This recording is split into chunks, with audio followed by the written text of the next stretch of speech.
Vamos lá. Então, gente, vamos lá. A gente vai começar a tratar de assunto da segunda unidade, que a gente já começou falando do assunto do Covid-19. A gente vai também começar a falar aqui do assunto relacionado à remuneração. Antes da gente começar a falar de remuneração, eu queria só atualizá-los das últimas decisões do STF. Não sei se vocês viram recentemente que o STF deu decisão também para determinar a inconstitucionalidade de algumas disposições de MPs que eu já tinha feito críticas para vocês. Uma delas foi aquela questão de que o Covid-19 não seria doença ocupacional, ele passa a ser considerado de novo a possibilidade de uma doença ocupacional. O STF teve isso como inconstitucional e também considerou como inconstitucional uma outra crítica que eu fiz, que foi aquele problema das fiscalizações dentro do direito do trabalho. Fiscalizações de exame médico, fiscalizações de infrações em que os órgãos de controle não poderiam mais aplicar multas, só usar medidas educativas para dizer, olha, você errou, não é assim, nesse período a gente não vai abrir uma infração contra você com multa, a gente só vai estar voltando aqui, retornando aqui para explicar como é que vai funcionar. O Supremo afastou essa possibilidade dentro da medida provisória, ou das medidas, porque isso não está só em uma medida, mas em especial é a 927, e mais uma vez em críticas que eu andei fazendo a essas MPs, que o Supremo começou a afastar aí a constitucionalidade. Então, como eu disse para vocês, vai pipocar muita ação ainda, algumas situações ainda não foram decididas. Eu, por exemplo, não sei de nenhuma ação no que diz respeito às férias antecipadas, várias férias que a gente andou falando, que eu brinquei com vocês chamando de férias on demand. Eu não vi nenhuma ação ainda quanto a isso, mas eu acho que se tiver ação, deveria também ser jogada inconstitucional essa disposição. Então, a gente está começando a ver uma série de decisões que estão sendo afastadas da MP, e por isso que eu deixei essas MPs para a segunda unidade, porque eu quero aguardar para ver o que vai estar virando lei, o que vai estar sendo discutido, para eventualmente, a gente cobrar de vocês. Só eventualmente, porque se isso não virar lei, e de repente a gente sair da crise antes do final do semestre, eu não vou nem cobrar esse assunto de vocês. Então, esse assunto de direito do trabalho e Covid-19 ainda tem muito pano para manga para rolar, mas a gente já viu aqui, eu só estou dando as últimas atualizações para vocês, porque isso foi coisa do finalzinho da semana. E aí, as notícias nem sempre vocês têm acesso, e aí foi realmente uma coisa que confirmou aquilo que eu já vinha criticando aqui. O único senão até agora para o STF foi ele ter aprovado a redução de salário por acordo individual, que ainda não desce na minha goela esse tipo de autorização.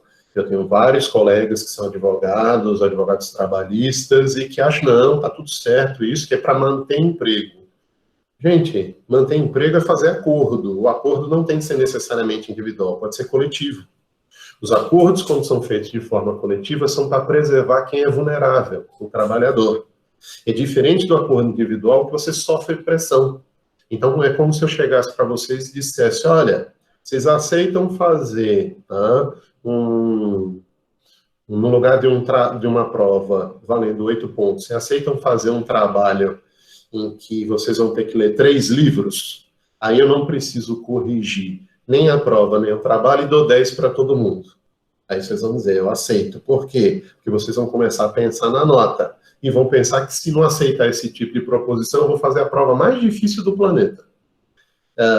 É uma vulnerabilidade. E aí, muitas vezes, você sofre pressão de quem detém poder, e eu acho que houve um erro do STF, em especial usando essa teoria do direito constitucional em crise, que eu acho que deveria sim ser aplicável, mas não nessa hipótese. Em outras hipóteses que não tem exceção na Constituição. Aqui, como tem exceção, não caberia outra interpretação, como faz o Fachin e a Rosa Weber fizeram nesse assunto, nessa temática. ok? Então, vejam, quando a gente vai falar de Covid-19 direito do trabalho, eu vou atualizando vocês conforme for aparecendo novidades. Enquanto não for aparecendo outras novidades, a gente vai tocando o assunto. Que assunto a gente vai começar a tratar aqui? A gente vai começar a falar aqui agora sobre remuneração. Eu tinha dito para vocês, a gente ainda estava em aula presencial, que remuneração é um pressuposto do contrato de trabalho. E aí, quando eu falei para vocês de remuneração enquanto pressuposto do contrato de trabalho, o que a gente viu?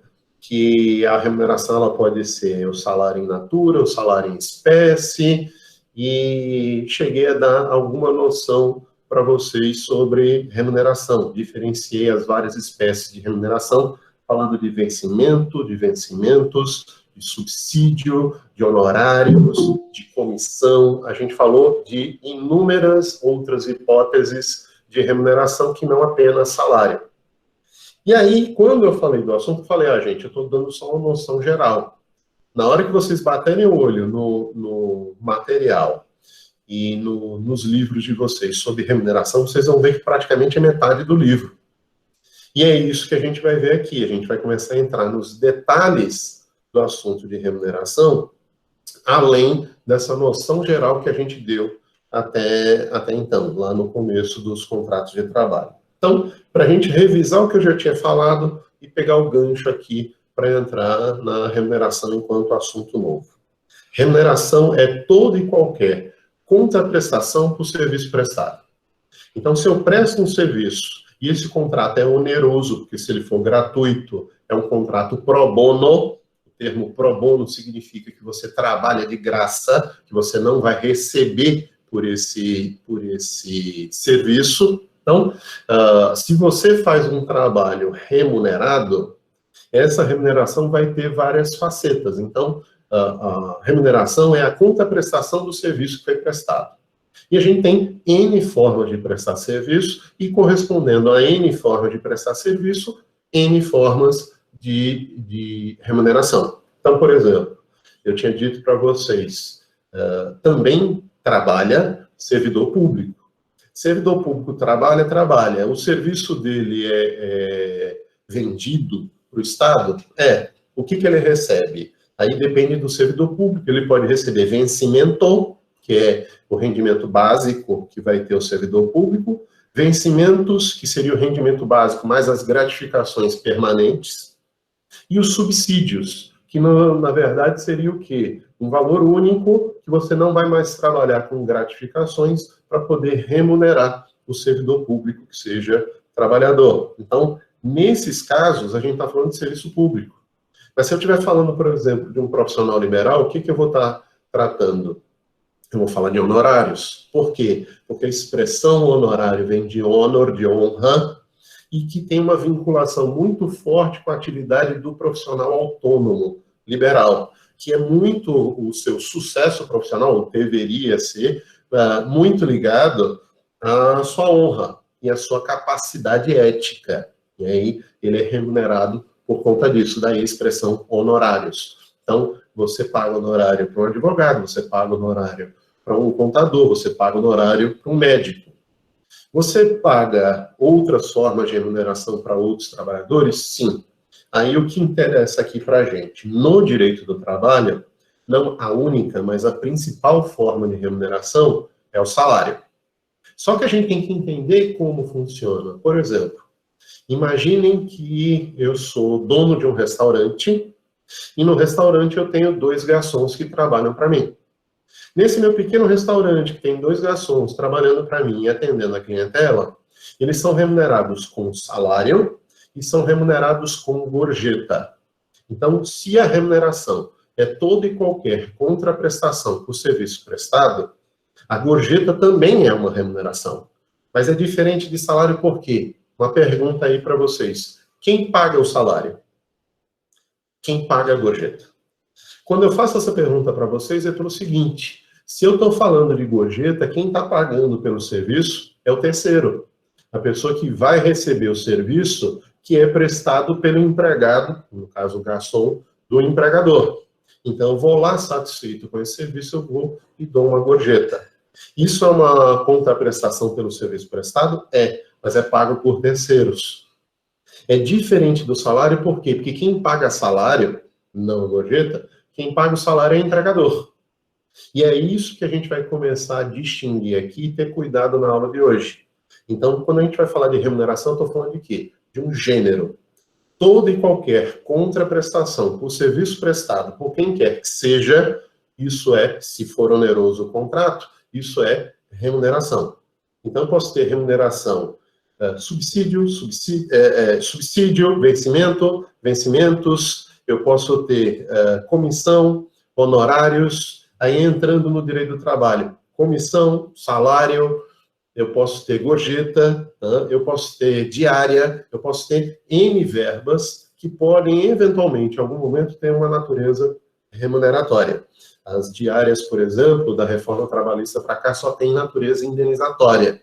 Mas, até então, também podia ter a chance de virar uma remuneração, se passasse de 50% do salário do trabalhador. Então, a gente tem que ter cuidado aí, que eu tenho não só salário, mas outras formas de remunerar o trabalhador, empregado, direito do trabalho, além da figura do salário. Salário seria, para o trabalhador seletista, o que é o vencimento para o servidor público, é a remuneração básica. Então, qual é a base de remuneração? Digamos, o meu garçom ganha R$ 1.500, mas ele tira mais todo mês de R$ 2.000 a R$ 3.000 de gorjeta. Então, qual é a remuneração dele? Se ele tira R$ 2.000 mais R$ 1.500 de salário, ele vai ter uma remuneração naquele mês de R$ 3.500. Mas o salário dele é R$ 1.500, a gorjeta é R$ 2.000. E aí isso vai ser importante, essa distinção, por quê? É importante que a gente faça essa distinção, porque vai ter verbas trabalhistas que vão ter como base de cálculo a remuneração, ou seja, o todo. E eu vou ter verbas trabalhistas que vão ter como base de cálculo o salário só, a base salarial, sem que eu agregue outros valores para você poder fazer um cálculo. Então, por exemplo, o adicional de periculosidade é um percentual de 30% que vai incidir sobre o salário base. Então, essa ideia do salário base, o núcleo central básico da remuneração do trabalhador, você não agrega mais nada para calcular o adicional por periculosidade. Mas se a gente estiver falando, por exemplo, do FGTS, das férias do 13º, isso são recolhimentos ou pagamentos que o empregador vai realizar com base, o cálculo tendo por base não o salário, e sim a remuneração do trabalhador. E aí a importância que a gente tem que distinguir o que é remuneração, que é o continente, é o gênero, do salário, que é o conteúdo, que é a espécie de remuneração principal no direito do trabalho. Deixa eu ver aqui que alguém me mandou uma pergunta. Se gorjeta conta no imposto de renda? É renda também. Se é renda, conta, Gabriel. O que acontece é que muitas vezes o trabalhador recebe por fora. E aí ele recebendo por fora, ele acaba também deixando de declarar, ele acaba sonegando. Isso, no caso, é uma sonegação fiscal que constitui crime.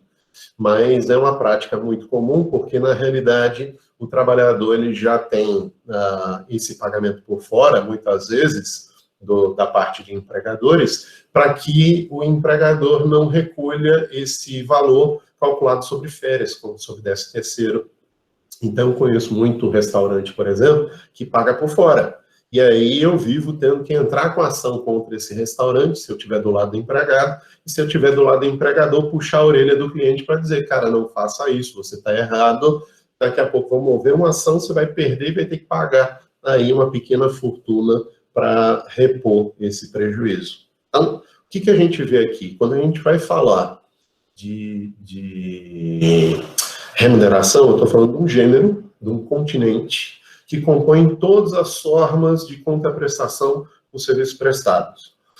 A principal delas, para o nosso caso, direito do trabalho, vai ser o salário. Da onde viria a expressão salário? Salário vem de salarium, que era o pagamento que os romanos recebiam da sua remuneração pelos seus serviços em sal. E aí a gente normalmente se pergunta por que alguém gostaria de receber sal. Sal até hoje é o maior conservante que a gente tem.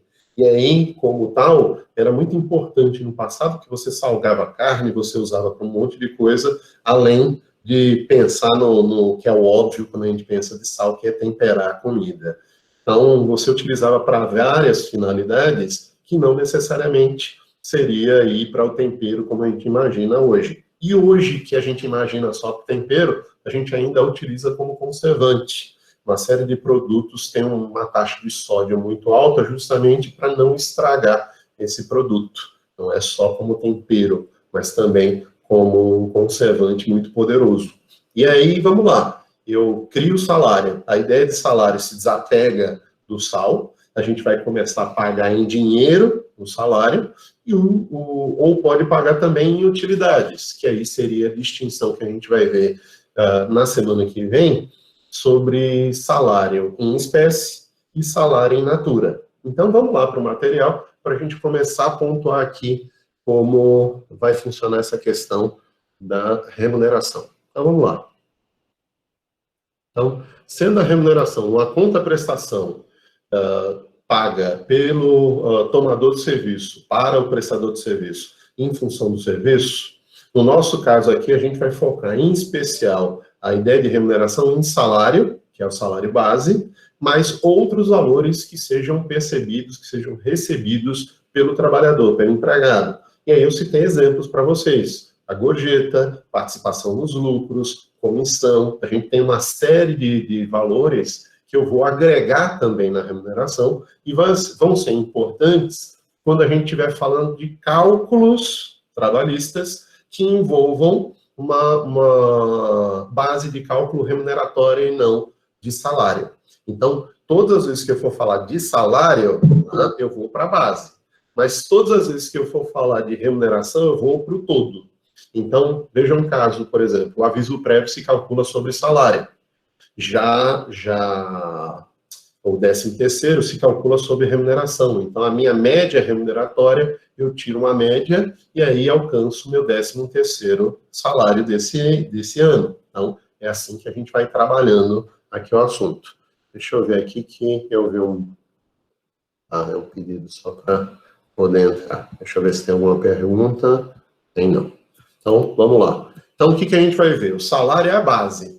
E eu posso agregar outros valores para configurar a remuneração, como eu estava falando. Esse conceito vocês vão encontrar no artigo 457 da CLT, que vocês vão poder ver aqui. Deixa eu só abrir para vocês. Então, deixa eu pegar aqui, porque tem que ser aqui mesmo, onde eu estou. Então, vou pegar aqui.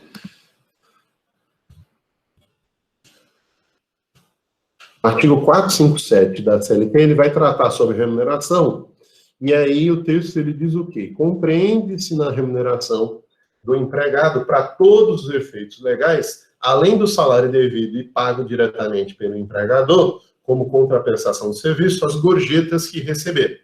Aí vocês pensam, não, esse aqui é um artigo que foi feito para quem é garçom. Não, gorjeta é qualquer remuneração que um terceiro dê por liberalidade para o trabalhador e que não tem que ser por conta da nossa cultura necessariamente para um garçom. A gente pode dar gorjeta, por exemplo, que é muito comum, para um arrumador, um carregador de malas, um arrumador de quarto em hotel.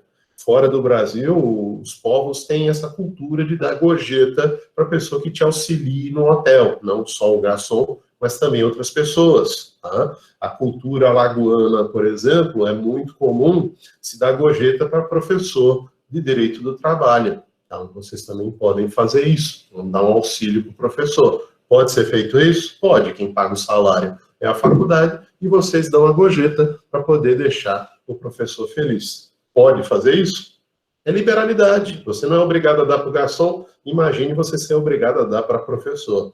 Então, neste caso específico, quando a gente vai falar de gorjeta, ela é uma espécie, tal qual o salário de remuneração, entre outras que a gente vai ter. Que cuidado eu quero que vocês tenham neste ponto aqui? Se vocês verem aqui, o artigo 457 original, ele já tinha sido alterado em 1953. Mas esse texto que veio depois, a gente teve uma outra alteração, com a inclusão de novos parágrafos, em especial pela Lei 13.467 de 2017, que é a reforma trabalhista. Então, em 2017, em novembro de 2017, entra em vigor a reforma trabalhista, que faz uma série de alterações nesse artigo aqui, e que são alterações, vocês vão ver que muita coisa andou sendo revogada e criada novas disposições. A gente vai ver isso lá no material que eu vou colocar à disposição para vocês. Então, vamos lá. Vamos voltar para o slide, para a gente poder dar continuidade. Deixa eu ver aqui que eu estou mais perdido do que segue em tiroteio. Vamos lá. Então, vejam. O que a gente vai ter aqui? Primeiro, a definição do que é salário. Eu já tinha dito, mas vale repetir. É a contraprestação básica paga pelo empregador e empregado pelos serviços prestados. Se for paga por terceiro, não é salário, é gorjeta. Se for paga pelo empregador um valor em dinheiro por conta da viagem do trabalhador para indenizar os prejuízos dele, isso não é salário, isso é diária. Então, a gente tem que ver caso a caso para entender como é que vai funcionar essa definição do salário. O salário é essa base mínima de cálculo que a gente vai ter como remuneração, como verba remuneratória. Essa base mínima de cálculo, ela teve uma série de alterações, e aí é que eu quero que vocês tenham cuidado. Leiam aqui no material, vocês vão ver o seguinte, vamos lá. O parágrafo 1º do artigo 457, com um novo texto já da reforma trabalhista de 2017, ele diz o quê? Integram o salário, a importância fixa e estipulada, as gratificações legais e as comissões pagas pelo empregador. Até então, tudo bem, eu já tinha falado isso para vocês. Mas vamos lá, parágrafo 2º. As importâncias, ainda que habituais, pagas a título de ajuda de custo, auxílio alimentação, vedado seu pagamento em dinheiro, diárias para viagens, prêmios e abonos, não integram a remuneração do empregado, não se incorporam ao contrato de trabalho e não constituem base de incidência de qualquer encargo trabalhista ou previdenciário. Gente, boa parte de verbas trabalhistas que aqui eu estou excluindo, antigamente o que acontecia? Você podia incorporar essa verba no salário. Quando? Quando ela se tornasse habitual. E aí, ela se tornando habitual e você incorporando essa verba no salário, todos os cálculos trabalhistas levariam em conta não o salário base original, mas o novo salário base já com as incorporações. O que fez a reforma trabalhista? Salvo raríssimas exceções que a gente ainda vai ter, a regra é que eu não vou mais incorporar direitos ao meu salário. Meu salário tem que ser ajustado com o empregador, o valor, e eu não posso mais estar agregando valores, nem mesmo quando eles se tornarem habituais. E mesmo que eles se tornem habituais, eles não vão servir de base de cálculo para uma série de direitos trabalhistas. Então, o que a gente vai ver aqui? Para exemplificar um assunto que é mais adiante para vocês verem. Tem uma verba que eu podia antes incorporar no salário, que era a gratificação por exercício de função. E aí, o que a gente tem aqui? Eu estou dizendo para vocês, as gratificações legais, elas integram o salário. Só que gratificação por exercício de função é gratificação ajustada, acordada, negociada. Não é uma gratificação legal. Sendo uma gratificação contratada, ajustada, mesmo que eu completasse 10 anos hoje, que era o período para ter o hábito, e tendo o hábito incorporar na minha remuneração, mesmo que eu tenha 10 anos recebendo essa gratificação, se amanhã o empregador quiser cortar, eu volto para o meu salário base. Como era antes da reforma trabalhista? Por exemplo, nesse caso da gratificação por exercício de função. Uma pessoa que passasse 10 anos exercendo um cargo de chefia, que é um cargo comissionado, é um cargo de confiança, para ser mais preciso, e essa remuneração, que é uma gratificação pelo exercício da função, incorporaria no salário. Então, por mais que o trabalhador saísse dessa função, ele continuaria a receber, mesmo depois.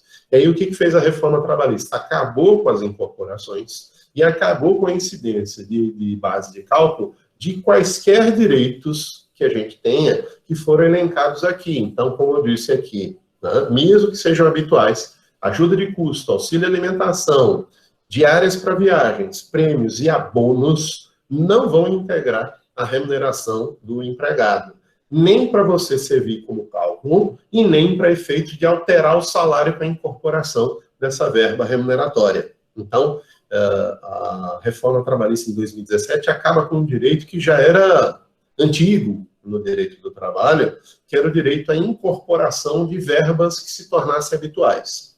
A maioria dos casos, essas verbas, elas se tornavam habituais depois de 10 anos de você receber essa gratificação, esse abono, esse direito que a gente está colocando aqui. Então, o artigo 457, ele acabou com isso. Mas ele acabou e a gente vai ter que ter um cuidado aqui. Que cuidado? Ele acabou para quem não tinha direito adquirido.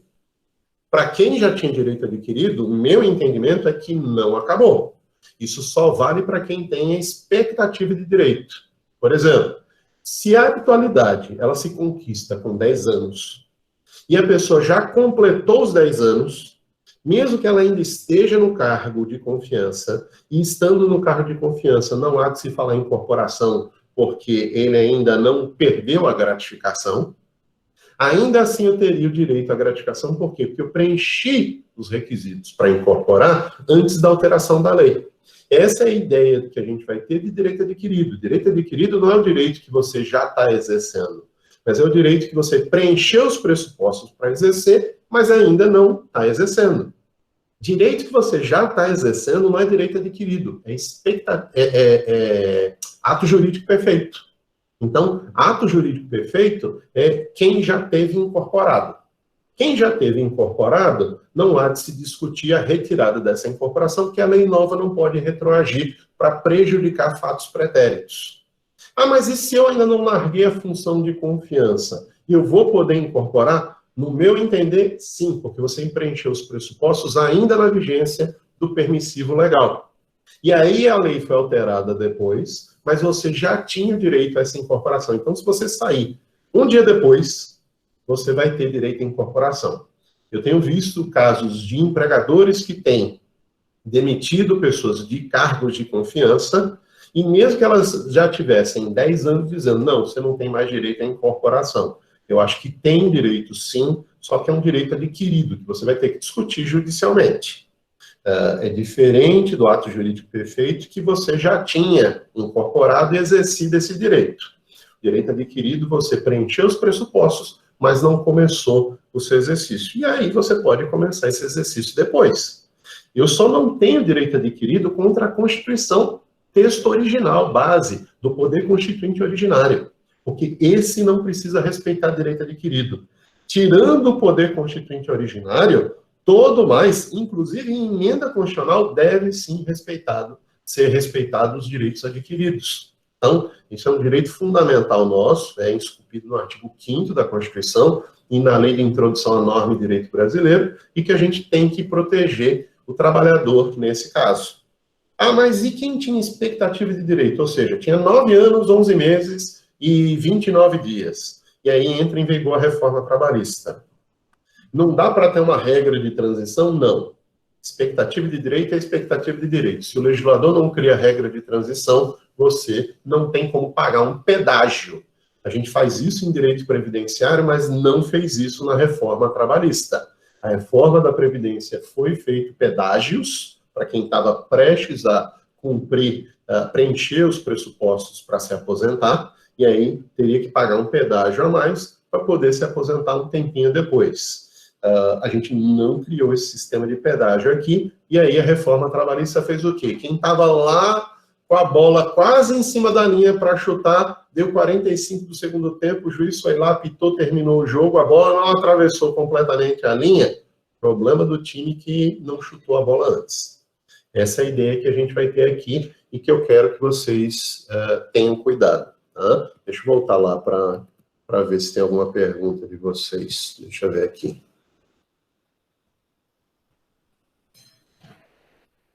Vamos lá. Eu pensava que vocês tinham feito perguntas para mim. Eu falo as besteiras e vocês só vão na minha onda, né? Nunca vi igual. Mas vamos lá. Aqui a gente ainda vai ter, na própria reforma trabalhista, algumas modificações no que diz respeito à definição do que seriam prêmios. Por quê?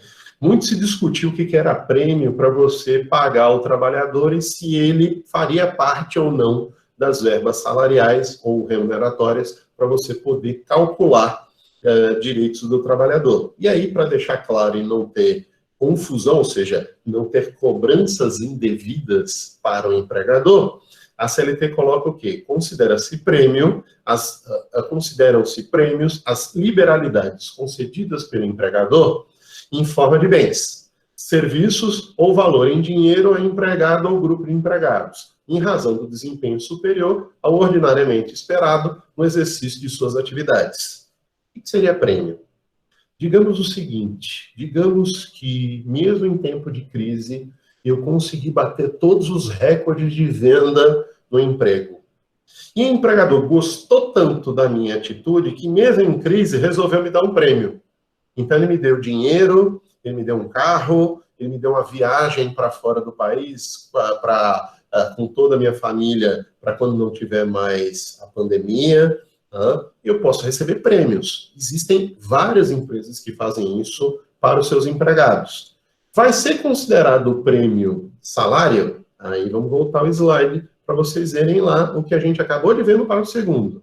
A importância, ainda que habitual, paga a título de ajuda de custos, auxílio alimentação, diárias para viagens, prêmios e abonos não integram a remuneração do empregado, não se incorporam ao contrato de trabalho e não constituem base de incidência de qualquer encargo trabalhista e previdenciário. Por que fizeram esse parágrafo 4º? Para fazer com que não houvesse a incidência nas verbas, nos cálculos trabalhistas, uma incidência em cascata de um prêmio que eu dê para o trabalhador. Então, hoje o empregador vai poder fazer o quê? Ele pode dar o prêmio que for e ele não vai ter preocupação de ter incidência sobre outras verbas trabalhistas. Eita, mas eu ganhei uma viagem no valor de 100 mil reais para mim, para a família, para estar viajando para Disney, para Las Vegas, para a Europa, para a Ásia, para seja lá onde for.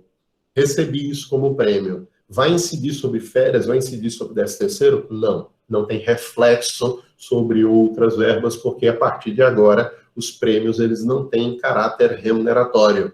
É só uma mera liberalidade, uma liberdade do empregador de premiar o empregado em função do sucesso dele no exercício do serviço, das suas atividades. Essa é a ideia que a gente vai ter aqui, e vocês vão ver o quê? A reforma, como eu falei, vai cortar muita coisa aqui que o judiciário incluía para cálculos remuneratórios. Então, a gente vai começar a ter uma série de cortes aqui que vocês vão ver que vão ser bem prejudiciais para o trabalhador, para não usar outra expressão aqui. Vocês vão ver uma coisa aqui, e eu quero que vocês tenham cuidado, que é esse texto que está aqui abaixo, da reforma de 2019. A gente está reformando o direito do trabalho há muito tempo. E uma das reformas veio com o governo do Michel Temer através de duas normas. A reforma trabalhista, que a gente viu agora há pouco aqui já os artigos, alguns dos artigos da reforma, e uma medida provisória de reforma que acabou caducando na época do governo Michel Temer, quando veio aquela crise do Joesley Batista, da gravação, lá no gabinete do Michel Temer, que foi toda aquela confusão que a gente teve no Brasil.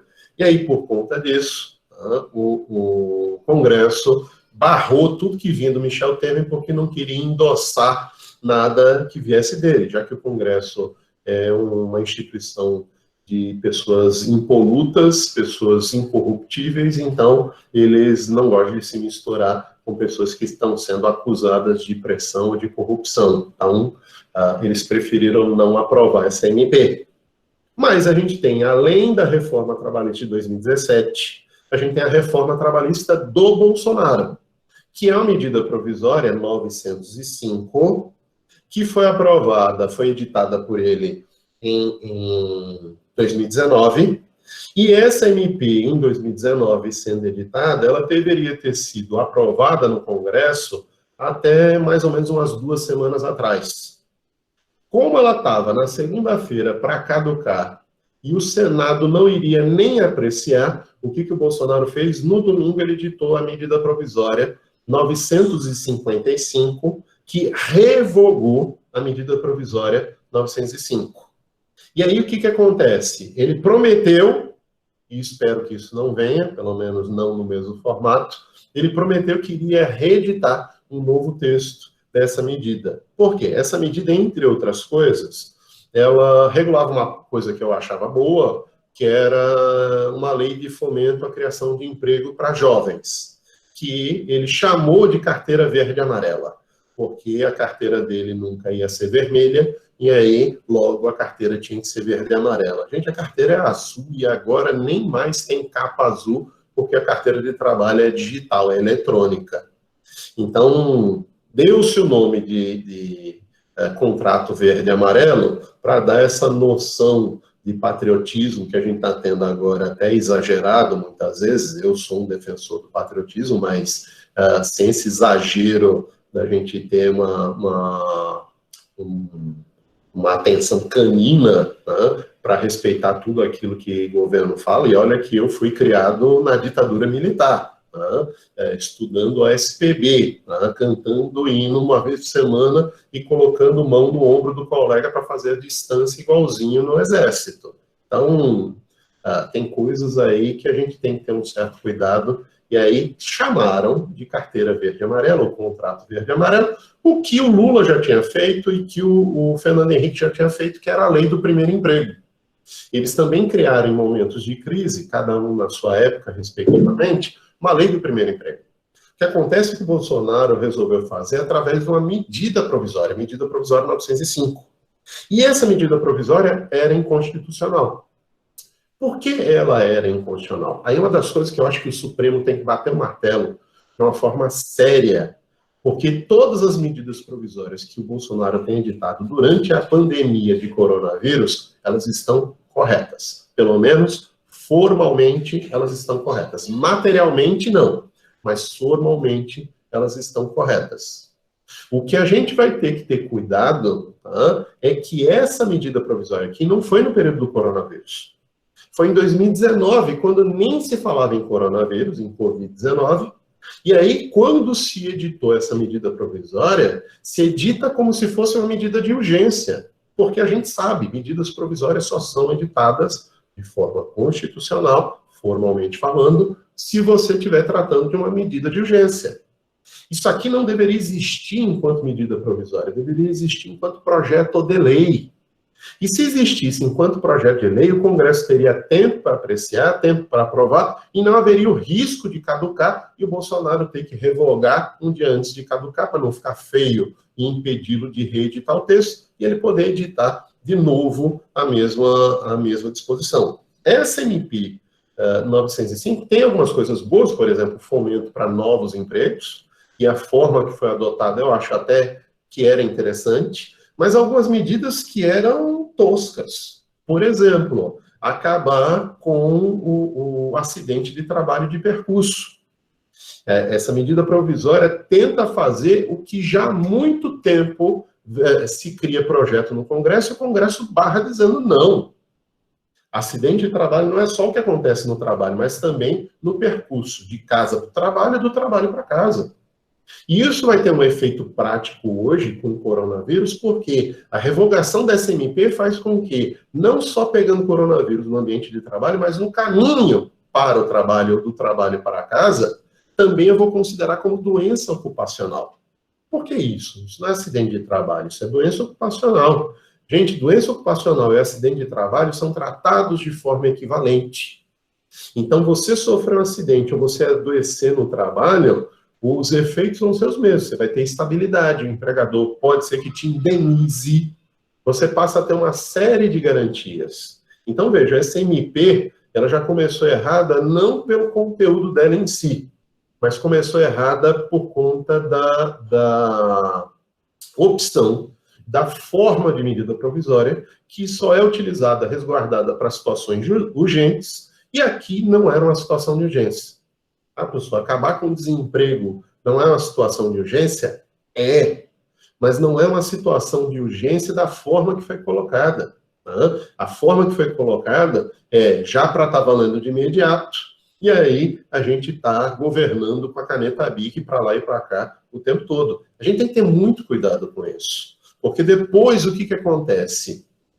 Muitas vezes a gente tem um texto de lei que tem alguma coisa interessante e boa, e que a gente precisa, mas que ao invés de vir por projeto de lei, vem por medida provisória, se o Supremo derruba, o que a gente vai começar a ver? Um monte de gente dizendo o quê?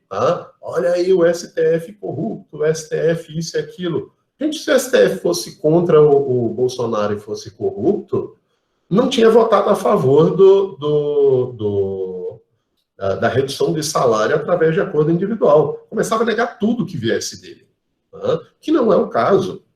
As decisões têm sido, até quando eu discordo delas, todas elas dentro de um processo democrático. A gente tem que acabar com esse processo persecutório de achar que tudo é perseguição. A Dilma é perseguida, o Bolsonaro é perseguido. Quando eu ouço esse tipo de afirmação, eu só ouço mu. É isso que eu estou ouvindo. E a gente tem que parar com esse tipo de discussão. A discussão tem que ser técnica, jurídica. A medida provisória é uma medida para urgência? É. A MP 927, a 936 em direito do trabalho foram medidas de urgência porque foi por conta do coronavírus. Precisa da medida provisória. Mas a MP 905 não era uma situação de crise que geraria necessidade de você editar uma medida provisória. Então, por mais que a gente tivesse uma situação de desemprego, a economia estava entrando no eixo, estava se acertando, mesmo que de uma forma extremamente lenta, mas estava se acertando, já tinha diminuído o número de desempregos. Então, não era a situação para você fazer uma medida provisória, e sim fazer como Fernando Henrique e Lula fizeram, cada um no seu tempo, nas suas crises, e fizeram projetos de lei de primeiro emprego, que é isso que o Bolsonaro fez. Ele deveria fazer um projeto de lei e deixar o Congresso apreciar para sair a melhor lei possível. Ele não gostou de algum texto? Ele veta. Não gostaram do veto dele? Derrubem o veto. Simples. Processo democrático é isso.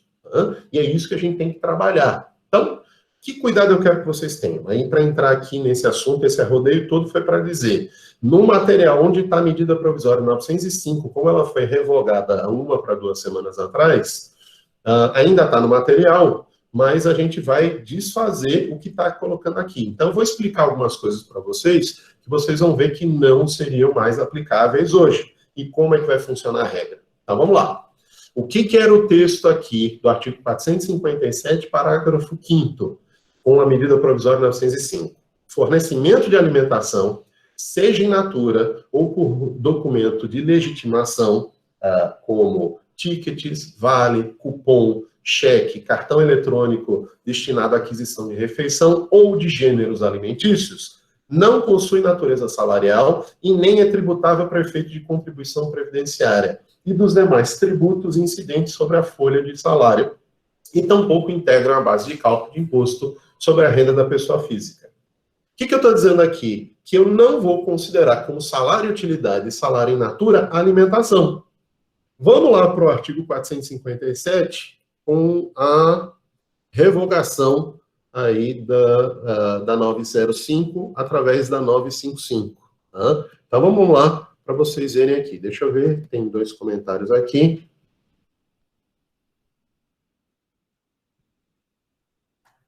Mas vamos lá. Deixa eu pegar aqui. Primeiro botar para apresentar para vocês.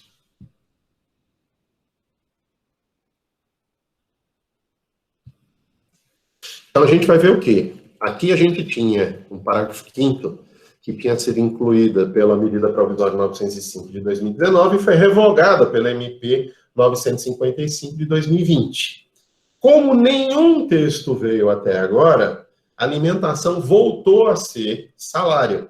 E aí, o que a gente vai ter aqui? Aí, vamos lá. Como é que voltou a ser o texto do parágrafo 5º?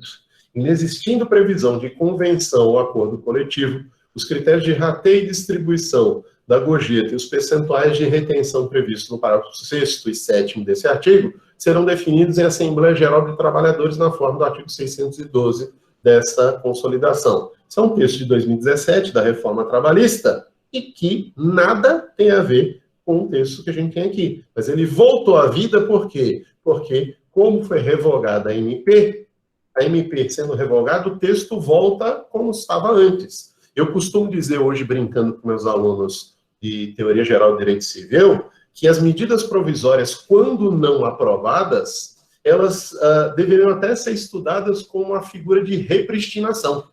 Vocês lembram lá no primeiro período o que é repristinação? Repristinação, bem simples, fácil, todo mundo entende fácil quando eu explico. Né? Repristinação é a restauração da lei revogada pela revogação da lei revogadora. Então, o que a gente entende aqui? Quando a gente vai falar de uma medida provisória que caducou ou foi revogada, é o equivalente a uma repristinação. O texto que tinha sido revogado pela MP volta à vida. E a gente está tendo esse texto aqui. Ou seja, a alimentação deixou de ter aí uma proteção para dizer que a alimentação não seria mais considerada salário, não seria verba in natura, e volta toda a regra que a gente tinha antes para considerar que alimentação, vale, cupom, cheque, tudo isso pode eventualmente, aí vocês têm que ter cuidado, que aí eu vou explicar para vocês, pode eventualmente ser considerado como uma verba salarial, remuneratória. Tá? Gente, me dá só um segundinho aqui, por favor.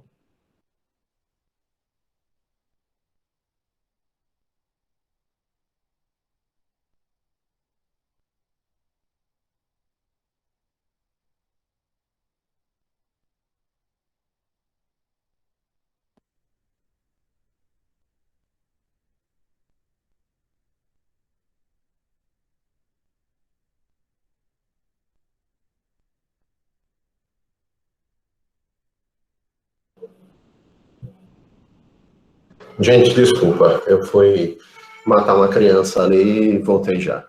Tá? Antes que vocês digam que ela está chorando agora porque eu fiz alguma coisa, eu só mandei fazer silêncio. Está chorando porque eu dei a bronca. Começou a chorar na hora que eu sentei, mas foi por causa da bronca, não foi nada. Tá? Mas vamos lá. Então, vejam, quando a gente vai falar de meu álibi, já era, tá tudo gravado e depois eu mesmo vou postar no meu YouTube. Tá? Vai ser a prova, vai ser o YouTube. Tá? Mas vamos lá. Daqui a pouco, o que ele está comendo agora? Ele está enjoado porque não dormiu direito. Aí fica reclamando porque estava querendo brincar, gritando para lá e para cá. Ele tem um carrinho de supermercado que a gente comprou para ele, ele fica correndo para lá e para cá, fazendo zoada, gritando. Aí eu pedi só para ele fazer silêncio. Tá? Mas vamos lá. Tá? Também acho que ele não está errado. Eu também faria isso, né? Mas tira a minha concentração aqui, tá bom? Ele já quebrou a bateria, Elisamar. Tá? Só para você ter uma ideia, não durou nem meia hora na mão dele, ele tocando lá o heavy metal dele, ele já conseguiu quebrar o prato e conseguiu quebrar um dos tambores. Tá? Vou ter que arrumar uma bateria de aço para ele. Mas vamos lá, vamos lá. Quando a gente vai falar, então, de alimentação, vocês vão começar a ver que a alimentação deixa de ter essa blindagem para a gente considerar que, na verdade, seria verba salarial. Vai poder ser verba salarial. Então, vamos lá, voltar para o material, só para vocês verem como é que passa a funcionar. Então, vocês viram que esse dispositivo aqui, ele saiu do sistema, talvez até o final do semestre até volte algo parecido com isso, porque o Bolsonaro disse, vou reeditar essa medida provisória. E não duvido que ele vá reeditar mesmo essa medida provisória com algumas alterações, para não dizer que é a mesma coisa. Então, a gente vai ver daqui a pouco, não na aula de hoje, na próxima semana, a gente vai ver bem em breve o que compõe e o que não compõe o salário. E aí eu vou estar dizendo para vocês, olha, salário utilidade, salário in natura é isso, pode ser salário ou não. Por exemplo, vestuário. Vestuário, se for fardamento, não é salário. Por quê? Porque você recebe para o serviço. Mas se você recebe vestuário pelo serviço, é salário. Então, comprei para um empregado meu um terno para ele casar. Ele me pediu, eu comprei para ele, eu vou descontar do salário. Por quê? Porque esse é adiantamento de salário. Posso fazer isso? Posso. Então, esse terno que ele está recebendo é salário. Mas o fardamento que ele vai usar não é salário. Por quê? Porque aí não é pelo trabalho, é para o trabalho. É como a EPI. Não se desconta do empregado. E aí entra a questão do que a gente estava falando da alimentação. A alimentação, algumas vezes, pode ou não ser salário. A gente vai ver isso com a revogação da MP 905. A gente vai ver isso tendo um retorno depois da 955. Então, vamos lá. Para a gente caminhar agora já mais para o final da aula. Tá? Para a gente entender o que é salário, eu tenho que preencher algumas características do salário. O salário, ele não pode ser salário se não tiver essas características. Por exemplo, eu falei para vocês, como é que eu vou diferir salário de gorjeta? Porque é tudo dinheiro. O empregador está me entregando R$ 3.500 quando ele tinha me prometido um salário de R$ 1.500.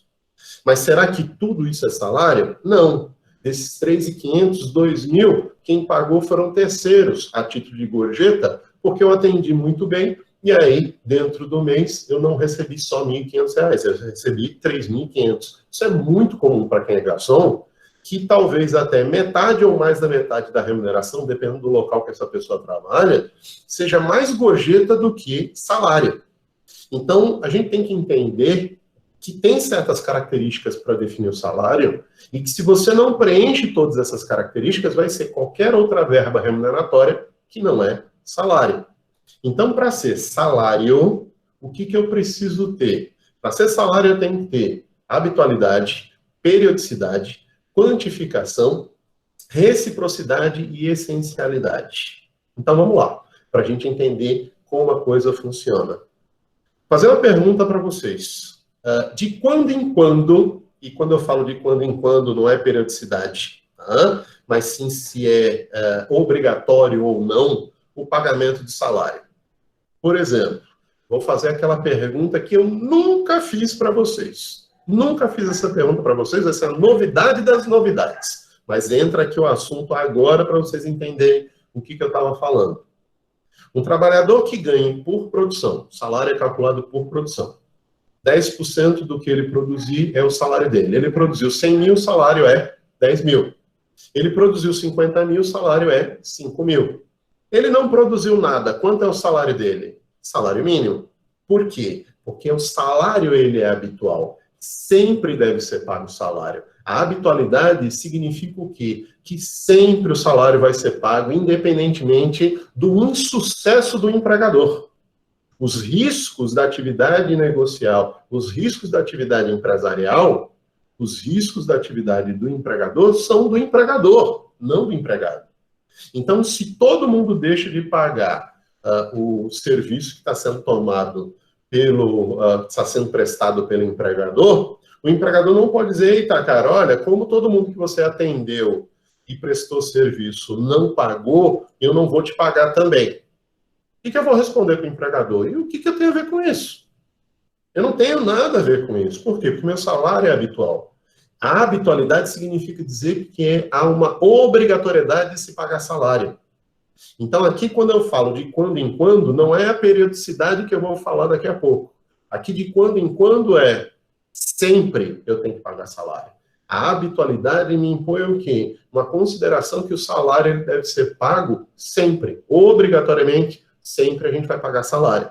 Se você não realizar o pagamento de salário, há inadimplemento. Ah, mas eu recebo por produção, não produzir nada, não vou receber nada. Gente, você não é profissional liberal. Você não faz contrato de risco, contrato aleatório. Contrato de trabalho é um contrato comutativo. Você tem que ter a certeza do pagamento. Daí a habitualidade. Então, a habitualidade é considerada um elemento básico para a identificação de uma verba salarial, uma vez que o contrato constitui ajuste de execução continuada. Então, bora lá. Eu sou dono de um restaurante e eu tenho 2 garçons, como eu disse para vocês. Esses garçons, eu tenho que pagar o salário deles todos os meses? Sim. E se eu não tiver clientela? Agora, por exemplo, nesse período do coronavírus, em que as decisões dos governos de estado, de prefeituras, têm fechado a maioria dos restaurantes, ou limitado o acesso a restaurantes. O que acontece com o garçom? Ele deixa de receber o salário, ele não vai receber gorjeta, porque gorjeta não é habitual. Gorjeta, ela é eventual. Ela é uma eventualidade. Já o salário é habitual porque tem que ser pago sempre. Então, sabe aquele meu empregado que todos os meses recebia R$3.500, R$4.000, R$1.500 de salário mais R$2.500 de gorjeta? Ele não vai ter gorjeta agora desse mês que estava fechado o restaurante, mas o salário eu vou ter que pagar. Por quê? Porque o risco da atividade do empreendimento é do empreendedor, do empregador, nunca do trabalhador. Então, a ideia de habitualidade do salário significa isso. Além da habitualidade no salário, a gente vai ver o quê? Que a gente também tem que ter... Desculpem. A gente vai ter que ter também uma ideia de periodicidade. O que significa dizer periodicidade? Aqui eu vou meio que adiantar um pouco do assunto para vocês, para uma coisa que eu vou falar mais adiante, mas não vou nem explicar em detalhes esse assunto. Só para vocês terem uma noção. Vou pular aqui uns slides, para vocês verem aqui uma coisa. Aqui no começo desse slide, o que vocês estão vendo? Cálculo de salário. Eu vou ensinar para vocês como se faz cálculo de salário. Aí vocês vão pensar, não faça isso, vai cobrar na prova cálculo. Ninguém está falando cálculo de salário aqui para vocês, um cálculo matemático. Eu estou falando que eu vou ensinar vocês o cálculo, que é qual é a base de cálculo que você vai ter. Só que não é isso que eu quero ver aqui. Por exemplo, se vocês prestarem atenção aqui, em função do tempo, o salário ele pode ser calculado por hora, por dia, semana, quinzena ou mês. Fora do Brasil, há quem calcule o salário até por ano. Mas ninguém paga por ano. Você paga por mês, você paga por quinzena, você paga por semana, você paga por dia. Essa é a ideia da periodicidade. De quando em quando eu recebo o meu salário. De quando em quando, na atualidade, significa sempre. De quando em quando, na periodicidade, é com qual periodicidade eu recebo salário. Então, por exemplo, nosso caso aqui da UNIT. Meu salário ele é calculado por tempo, por hora-aula, e o meu pagamento é por mês. Então, de quando em quando eu recebo salário? Até o 5º dia útil do mês subsequente. Essa é a data limite para se pagar o salário de um trabalhador. Até o 5º dia útil do mês subsequente ao mês trabalhado. E aí, vocês vão ver algumas coisas. Primeiro, a periodicidade. Se eu definir que eu vou pagar quinzenalmente, a cada 15 dias eu vou pagar o salário. Se é mensalmente, uma vez por mês. Se é semanalmente ou diariamente, eu vou ter que pagar desse jeito. Eu tenho que pré-definir uma periodicidade do pagamento. E não realizar alterações dentro disso. Por quê? Porque qualquer alteração que se faça no contrato de trabalho, ela só vai valer em duas hipóteses. Primeira delas, se a alteração for de forma bilateral, ou seja, proposta e aceita pelo empregador e aceita pelo empregado, ou vice-versa. Proposta pelo empregado e aceita pelo empregador. Mas sempre, mesmo que seja de forma bilateral, sempre vai ter que ser alteração em benefício do trabalhador, nunca em prejuízo. Então, por exemplo, a gente vai estar vendo isso na próxima semana, quando a gente for falar de inalterabilidade salarial, que é justamente essa regra que eu acabei de falar aqui. Eu não posso alterar o salário, a não ser que seja para beneficiar o trabalhador. Tem como beneficiar? Tem, mudar a periodicidade de pagamento. Se vocês fizerem um cálculo de como é feito o pagamento de salário mensal e como é feito o pagamento de salário semanal, é mais vantagem receber semanalmente do que mensalmente. Por quê? Porque os meses têm entre 4 e 5 semanas, e quando você vai fazer cálculo por semana, a gente não entra nessa discussão. Então, periodicidade é você definir de quando em quando você vai pagar o salário para o trabalhador. A habitualidade é de quando em quando, por obrigatoriedade. Aqui de quando em quando é com qual periodicidade? Diariamente, que é o mínimo para pagar o salário, semanalmente, quinzenalmente ou mensalmente, que é o máximo. Ninguém pode receber o salário num período superior ao mês Mas também não deve receber em período inferior a um dia. Imaginem lá, meu cálculo de salário é por hora aula, a cada hora entra aqui coordenador, diretor da faculdade, reitor, tome o seu salário. Isso não vai acontecer. Então, o que a gente tem aqui? Quando a gente vai falar de salário, de remuneração, o que eu quero que vocês vejam? A gente vai ter aqui a questão da habitualidade, tá? Que é a obrigatoriedade de pagar sempre o salário, tá? E a periodicidade, que seria a regularidade que eu vou manter para realizar esse pagamento. E que qualquer alteração pode prejudicar o trabalhador, e aí, para não haver prejuízo ao trabalhador, eu tenho que manter a mesma periodicidade, a não ser que seja mais vantajosa a nova periodicidade, e que, obviamente, seja aceita pelo trabalhador. Ok? Tem alguma dúvida até aqui? Deixa eu ver se alguém mandou alguma coisa. Vamos lá. Não, tem mais mensagem nenhuma ainda aqui. Vamos lá.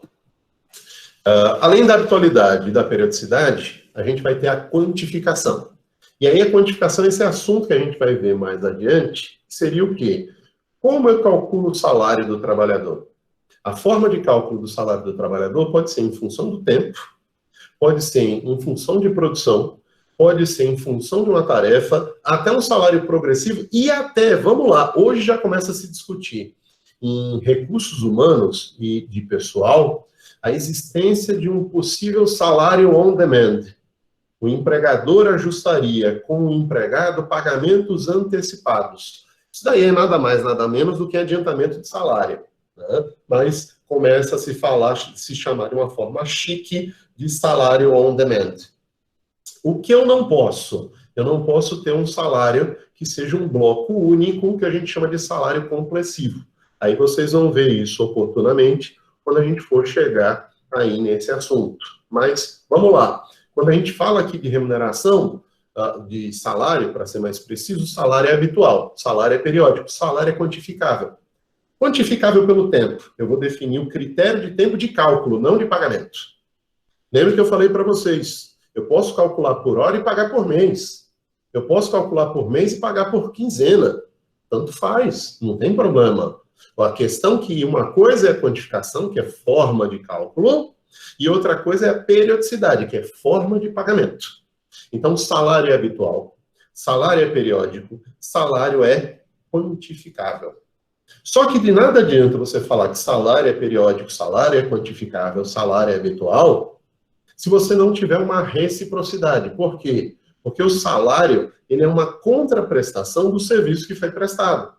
Eu presto serviço para receber salário. Tá? Eu recebo salário para prestar o serviço. Aí eu vou sair daqui, vocês vão me dar uma liberdade só para fazer uma coisa aqui. Tá? Eu vou sair daqui desse slide aqui para vocês e vou voltar para o material lá de contratos, lá no quarto período. Vamos voltar para contratos para vocês verem o que eu quero falar aqui, rapidinho. Vamos lá. Deixa eu só abrir aqui. Quando a gente vai falar de contrato sinalagmático, o que é o sinalagma? Sinalagma é essa setinha aqui, essa via de mão dupla. Vocês devem se recordar que a gente estudou isso lá no quarto período. O que eu disse para vocês? Os contratos, eles são negócios bilaterais, mas enquanto contrato ele pode ser unilateral se só tem uma seta dessa. Por quê? Porque só um presta dever e o outro só tem direito. Então, só tem um sentido. Por exemplo, uma doação pura e simples. Você tem um contrato que é gratuito, benéfico, e você não tem nenhuma contraprestação, nenhuma reciprocidade. Mas a maioria dos contratos, eles são onerosos, bilaterais, sinalagmáticos. E é o caso do direito do trabalho. Por quê? Vamos lá. Qual o meu direito enquanto empregador? Ter o serviço prestado do empregado. Então, o dever dele é prestar o serviço. Qual é o direito do empregado em relação ao empregador? Eu tenho direito a salário, o que é um dever do empregador. Daí a ideia do sinalagma que a gente está vendo aqui. Então, quando a gente fala da relação sinalagmática aqui, o que a gente está vendo? A gente está falando que os contratos de trabalho... Deixa eu só cancelar aqui, porque eu esqueci de fazer um negócio antes. Deixa eu abrir o slide para vocês. O contrato de trabalho, ele é recíproco, tá? E essa reciprocidade que a gente está vendo aqui é pelo serviço que eventualmente é prestado. Então, vamos lá. Eu tenho um serviço que é prestado pelo empregador, e é pelo empregado, para o empregador, e o empregador, por conta desse serviço que é prestado, ele vai pagar o salário para o trabalhador. E aí, essa noção de uma relação bilateral, onerosa, inclusive, além de onerosa, comutativa, porque tem a habitualidade, a certeza do pagamento do salário, não há contrato de risco em direito do trabalho, o contrato não é aleatório no direito do trabalho, o contrato é comutativo, então, aqui a gente vai ter uma comutatividade, uma obrigação, e tudo isso em reciprocidade aos deveres que o empregado tem de prestar serviços para o empregador ou para quem o empregador eventualmente assim determinar. Então, o que a gente vai ver? Salário habitual, e aqui é cumulativo, tá? Não é um ou outro. Se vocês prestarem atenção, por exemplo, vamos falar de honorário advocatício. Qual é a quantificação do honorário advocatício? Depende do que o advogado ajustou. 20%, 30%, 5% do proveito econômico, um valor fixo específico. O contrato é aleatório, de risco, o contrato é comutativo, vai ser pago de certeza esse honorário. E eu recebo honorário sempre com hábito? Não. Por quê? Porque você é contratado para prestar um serviço que é uma eventualidade. Ah, mas eu trabalho para a empresa. E a empresa me paga todos os meses. Ok, você vai ter até a habitualidade, mas vai faltar outros critérios que você vai ter aqui necessariamente. Por exemplo, eu tenho contratos com empresas em que não há necessariamente uma reciprocidade todos os meses. Qual o ajuste que eu tenho com algumas empresas? Me pague X reais todos os meses, e que no final do período, tudo que você tiver de serviço eu vou resolver. Teve muito serviço, está pago naquele honorário. Teve médio serviço, está pago naquele horário. Não teve serviço nenhum, está pago naquele honorário. Eu estou vendendo a minha disponibilidade para o tomador de serviço, para o meu cliente, para uma empresa que me contrata para isso. Se ele me der ouvidos e dentro de uma preparação para que ele não tenha necessidade de judicializar nenhuma demanda, diminui meu trabalho e diminui o trabalho dele também. E aí ele me paga para não ter dor de cabeça. Mas se ele quer continuar a ter dor de cabeça, o que acontece? Eu cobro dele para resolver as dores de cabeça mensalmente. E o valor vai ser pago sempre. Qual é a reciprocidade aqui? Eu estou tendo uma recíproca da minha disponibilidade, não é de um serviço necessariamente, porque vai ter mês que vai ter muito serviço, e vai ter mês que não vai ter serviço nenhum. E aí a diferença que a gente começa a ver de uma remuneração para outra, porque o salário é habitual, salário é periódico, salário é quantificável, salário é recíproco e salário é essencial. O que seria a essencialidade do salário quando a gente vai falar aqui sobre essa característica da verba salarial? Eu gosto de ver isso aqui sobre duas perspectivas. A primeira perspectiva da essencialidade é a essencialidade para o contrato de trabalho. Quais são os pressupostos para o contrato de trabalho? Prestação de serviço, subordinação jurídica ou hierárquica, aí depende muito do autor para definir qual tipo de subordinação que vai ter. Eu acho que as duas aí é continente e conteúdo, mas eu sigo mais a hierárquica, só para lembrar vocês. Então, prestação de serviço, a subordinação, a não eventualidade e a remuneração. E a gente vai ainda agregar, com base em lei, mas também em especial com base na doutrina, alteridade e pessoalidade como pressupostos para o contrato de trabalho. Se não tiver remuneração, se não tiver salário, não existe contrato de trabalho. O contrato de trabalho ele é essencial para a relação de emprego, porque ele é pressuposto do contrato de trabalho. Então, o salário ele é essencial no vínculo de emprego, porque sem salário você não vai ter vínculo de emprego. Exemplo, vocês devem se recordar quando a gente estava falando desse assunto, pressupostos do contrato de trabalho, que eu falei de um caso de uma senhora que limpava semanalmente a igreja para um padre velhinho. Até o dia que o padre se aposentou, entrou um outro padre jovem no lugar, tá? E ele chegou lá com aquela barba dele bonita, tá? Aquela roupa dele chique, tá? E cantando de repente para todo mundo, e disse: você não precisa ficar aqui cuidando da igreja, minha filha. Venha comigo para conversar na missa. E aí ele disse isso para essa senhora. Quando ele falou isso para essa senhora, ela se sentiu tão ofendida que achou que estava sendo excomungada da igreja. E entrou com uma reclamação trabalhista contra a Santa Sé, contra a Igreja Católica, alegando que tinha sido empregada durante anos da Igreja Católica e tinha sido demitida sem justa causa pelo padre novo que entrou na paróquia. E aí, por que a Justiça do Trabalho não reconheceu o vínculo? Que por mais que ela prestasse o serviço, por mais que o serviço fosse prestado de forma não eventual, e por mais que eventualmente até ela provasse que obedecia alguma ordem, que não é o caso, mas que obedecia alguma ordem do padre anterior, o que acontece? Nunca foi ajustado remuneração. E se não há remuneração, não há contrato de trabalho. Por quê? Porque salário é essencial ao contrato de trabalho.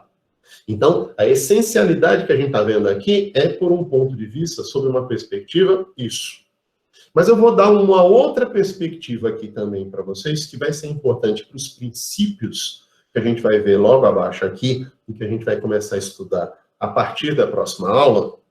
A gente vai começar a ver que salário é essencial por quê? Gente, qual é a natureza do salário? Vamos lá. O que vocês imaginam que seria a natureza do salário? Deixa eu até tirar daqui para ver se vocês me mandam alguma coisa. O que vocês consideram como natureza do salário? Pergunta não é retórica, não. Vamos lá.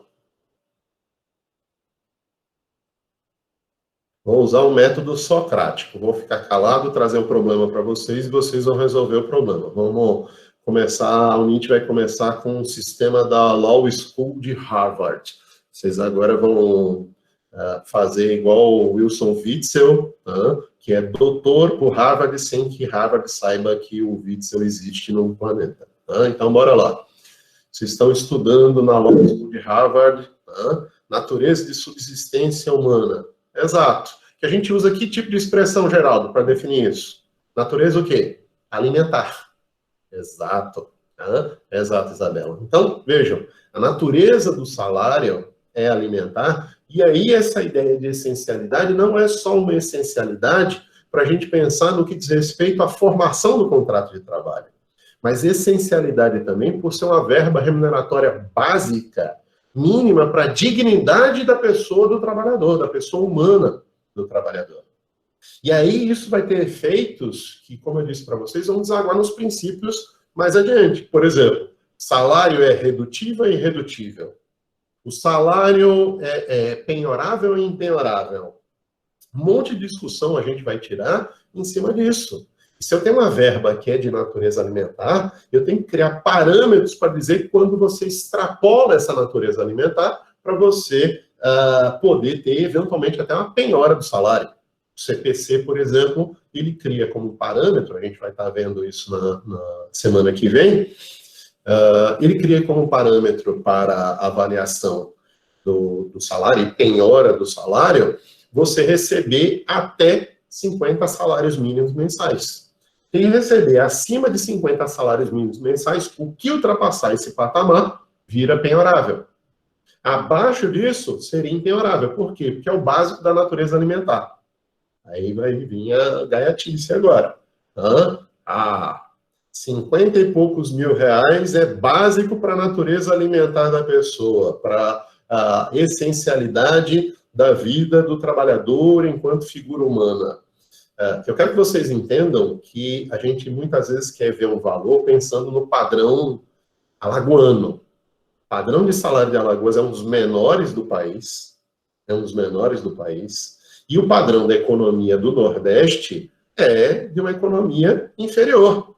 Se você disser quanto você ganha aqui e vive com condições melhores, o mesmo colega seu, para viver na mesma condição de vida, com a mesma casa que você, tem que ganhar de 2 a 3 vezes o que você ganha se ele morar em São Paulo ou no Rio de Janeiro, porque o custo de vida é altíssimo. Eu costumo brincar, falando desse assunto, dizendo o seguinte: vocês já prestaram atenção em preço de estacionamento? Maceió, você para um período todo, toda manhã ou toda tarde, pagando R$ 8, R$ 6, R$ 7 no centro da cidade. São Paulo, a primeira hora, eu acho que é uns 10 anos atrás, a primeira hora para parar perto da 25 de março já era R$ 25.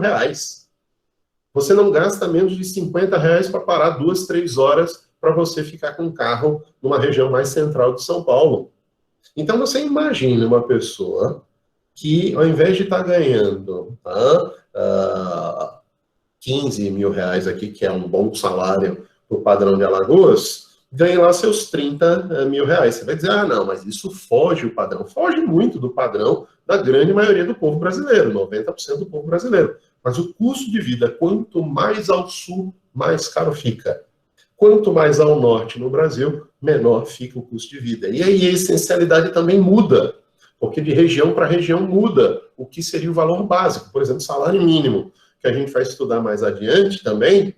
Salário mínimo, a Constituição coloca que é correspondente à saúde, lazer, educação, previdência, moradia, para a pessoa do trabalhador e para a sua família. E R$ 45 não chega nem próximo disso. Hoje o cálculo para um salário mínimo corresponder a tudo isso seria em torno de 3 a 4 mil reais. Então a gente tem que entender como a coisa funciona, porque a gente normalmente quer nivelar as coisas por baixo. Então, a essencialidade do salário é que ele é de natureza alimentar e que a gente deve preservar. Fizeram um cálculo até que eu achei exagerado no CPC para botar lá 50 salários mínimos como a base para penhorabilidade ou impenhorabilidade.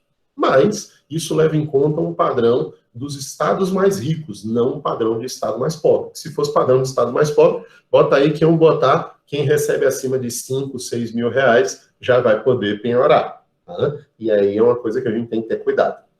Ok? Vocês têm alguma dúvida no assunto até aqui? Fala, Robson.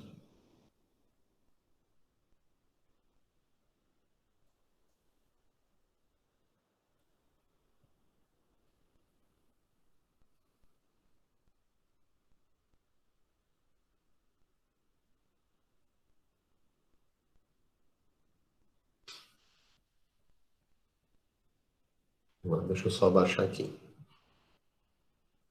Em relação à gorjeta, a gente vai ter uma aula só sobre gorjeta, tá? Mas não dizendo que eu não vou te responder. Deixa eu acabar de ver a tua pergunta. Você disse que essa remuneração futuramente será inserida sobre outras verbas no cálculo trabalhista. Como o empregador terá o controle sobre uma gorjeta eventualmente dada nas mãos do empregado? Só seria inserida a gorjeta dos 10% opcionais? Veja, a ideia geral é que a gorjeta, inclusive, ela tem que constar da CTPS, anotado na carteira de trabalho do trabalhador. Quanto? Qual o percentual que é cobrado? E o empregador, ele vai manter uma média, porque o ideal seria o quê? Que o empregado receba repasse para o empregador, por quê? Aí deixa eu te explicar, Robson. É feito um rateio da gorjeta para os trabalhadores e é pago um percentual a título de custo social. Então, a gente tem que entender o quê? Vamos lá, fazer uma pergunta que eu vou fazer mais adiante, quando a aula for de gorjeta, mas já vou adiantar. Quando a gente vai falar de gorjeta, eu fui pessimamente atendido pelo garçom, mas a comida estava deliciosa. Eu dou a gorjeta ou não dou a gorjeta? Vocês vão dizer, a gorjeta é para o garçom, não vou dar porque eu fui pessimamente atendido. A comida veio horrorosa, mas eu fui perfeitamente atendido. Dou a gorjeta ou não dou a gorjeta? Eu vou dar a gorjeta, porque o garçom não tem nada a ver com o cozinheiro que fez esse lixo de comida lá dentro. Gorjeta não é só do garçom. A gorjeta é de todos os trabalhadores que atendam você.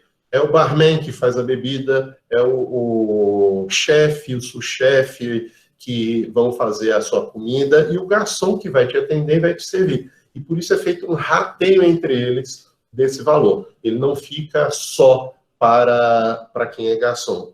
Então, isso tem que ser entregue para o empregador, para que o empregador faça esse rateio, faça as contribuições, inclusive previdenciárias, contribuições sociais, e depois entregue para cada trabalhador que lhe é devido. Então, essa história de recebe por fora e não repassa para o empregador nem a informação, isso provavelmente só é aceito por um empregador que já quer fazer a coisa errada e não quer botar nas férias, 13º, os efeitos, os reflexos da gorjeta.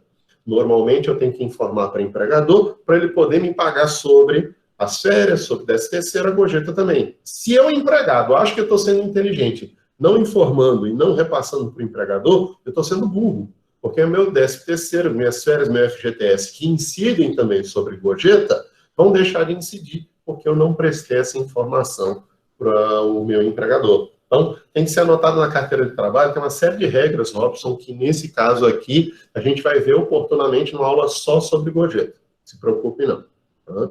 Gabriel está perguntando, é só para o garçom no exterior? Não, você pode dar para todo mundo. Eu brinquei aqui com um professor, mas eu me lembro quando eu fiz um cruzeiro para o Uruguai, para a Argentina, eu não sabia nem para onde ia. Sabe aquele matuto de primeira viagem no canto?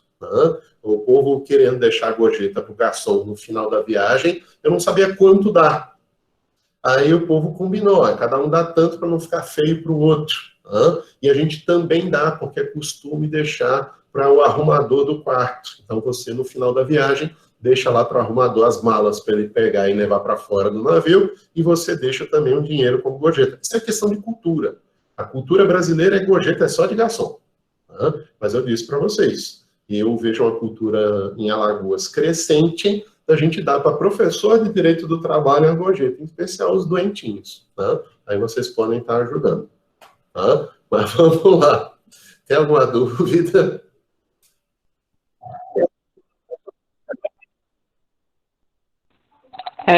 Sobre essa parte da Todos gorjeta, os o senhor disse que trabalhadores que tiveram divide com atendimento. todo mundo. É só em outros países. É só nos outros países Vocês seguem isso? que só uma pessoa vai receber, tipo, só dá pro garçom, aí só ele que vai receber? Se for só o garçom, Ou é só o garçom. Se for só o garçom, é só o garçom. se um monte Mas de gente me atendeu, porque lá fora eu acho que, tipo, um monte de gente atende, mas se eu quisesse dar só pra um, só ele recebe. Mas aqui é dividido entre todos que todo fizeram mundo que atendimento.